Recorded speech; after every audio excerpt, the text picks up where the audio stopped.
PSI has announced updates to its fee structure, eligibility criteria for licensure exams. Along with these changes,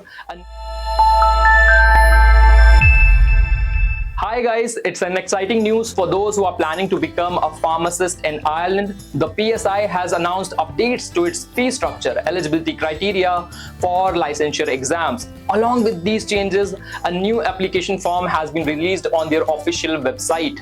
This clarity is a game changer for all aspiring pharmacists who are planning to practice in Ireland. And to help you understand these changes better, Elite Expertise is organizing a special webinar on this coming Wednesday, 23rd April 2025 at sharp 7 p.m. Indian Standard Time. We will dive into the updated fee structure, new eligibility criteria, and how you can start your journey towards becoming a pharmacist in Ireland.